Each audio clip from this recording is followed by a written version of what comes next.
Hey, hey. Okay, so here's the thing.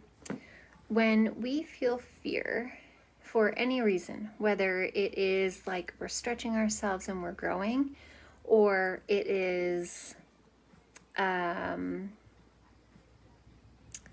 because of a situation or experience, we all can relate to feeling fear, okay?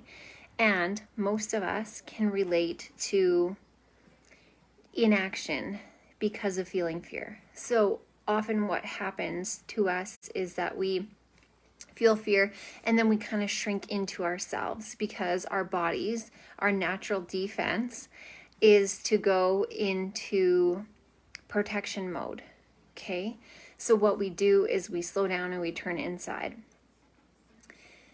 What ends up happening when we don't shift into action is that that fear can grow, and it can actually become debilitating and cause us to not do anything at all. So the reason why this is so important, it is such a massive subject to talk about, because if you're in fear of stretching, growing, taking some kind of calculated risk, expanding, doing something new, pushing up against your edges, or if you are afraid and that's immobilized you because of something happening in your surroundings and you're no longer able to take action, or you're no longer choosing to take action, you're getting stuck in that, and you're actually giving the fear power and magnifying and perpetuating it. The only way through fear back to empowerment is to, yeah, Lindy, so true. The only way through to empowerment is action.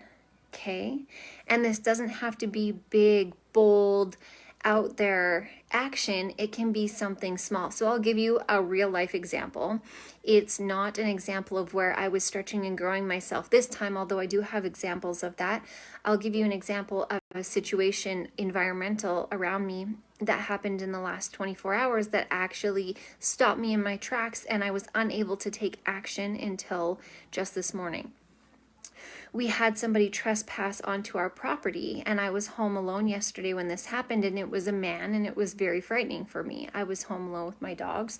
I was put into a state of, my body went into a state of fear and protection, and so naturally I got angry, I got defensive, I got frustrated, I got scared, and I felt myself moving literally into a state of survival where I was, like, you get primitive. That state of survival is primitive. And so you can feel yourself moving into that state because you feel like your sense of safety is threatened.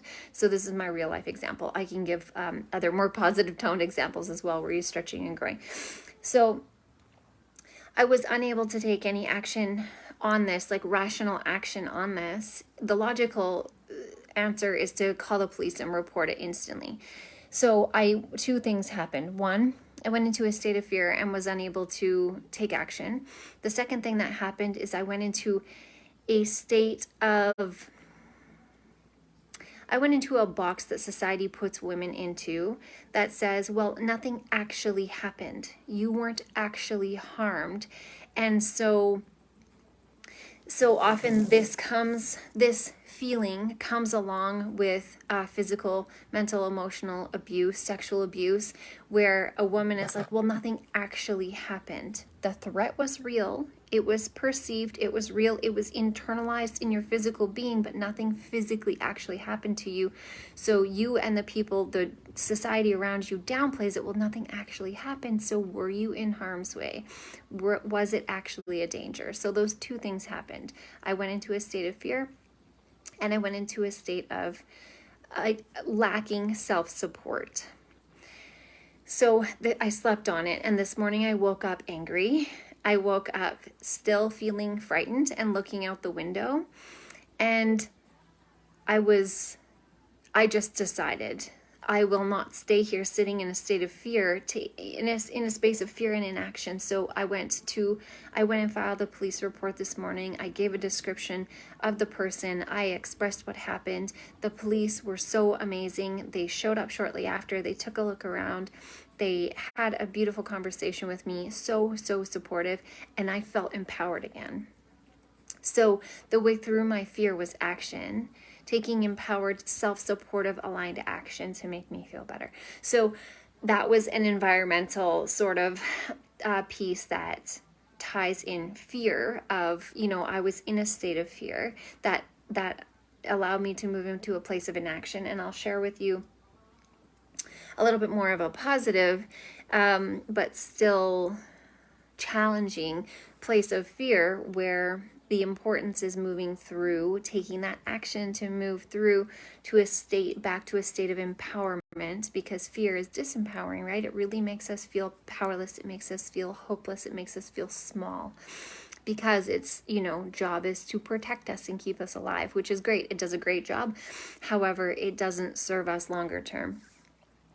So another example of this, I can give a personal life example where for a long time, I was afraid to take actions on my big dreams and goals and put energy to them and infuse life into them. I was up against my edges of comfort. I decided what I was okay with, what I was okay with earning, all that kind of stuff. And even though I had bigger dreams and bigger goals, I came up against that fear of, that fear of enoughness. What if I'm not good enough? What if I am not successful? All those types of things. So 2 parts. One, it's a matter of reframing mentally as well. However, this one also came with a component of overcoming fear. So what I did was take aligned action, started putting direct effort into my dreams and goals, putting it out there, speaking them out loud, especially when I was uncomfortable to do so. In groups or openly, publicly, whatever it might be, but actually speaking, breathing life into my dreams through aligned action, and actually breathing life into them through my words by bringing them into reality and starting to move in that direction. So the most empowering way through fear is action. And this can mean so many things in so many different ways. I think I speak a lot to what women experience, so that's what I'll touch on. For men, there has to be a different version of this that I don't fully understand, because I'm not in the masculine, I'm in the feminine. But oftentimes what happens with us women is we get into a place of fear and we don't know what to do. We don't get the support that we need. And we don't support ourselves how we need, because we don't necessarily feel like we deserve that level of support. And then we go into a place of questioning and disempowerment. So the whole tone for this entire talk is the way through fear back to empowerment, so you can feel good about yourself, you can stand firm in yourself, you can be in your integrity and in alignment in whatever situation that is, whatever fear area or genre in your life that this is coming up. The way back through to empowerment is action. Taking action that aligns with your core, with your soul, with the deepest, truest version of who you are, in whatever way that looks and feels like for you. And there is no wrong answer to this. That things that make you feel the most supported from yourself and also from others, I got hair, is what's most aligned and is what is best. Okay? The way through fear to empowerment is aligned action. I hope you guys all have a beautiful day. I hope you all stand true to yourselves, and I hope you all support yourselves relentlessly, even when others don't, because that is when you deserve it the most. And that is when you deserve to be there for yourself the most is to not shy away, to not speak up, to not remain silent. Breathe life into your truth and take the power out of the fear. Move back into a place of empowerment by taking whatever action is most aligned to your soul and your deepest truth. Okay, I'm sending you guys so much love. I hope you all have a beautiful, oh, it's summer solstice today. I hope you all have a beautiful summer solstice, and I will see you all soon.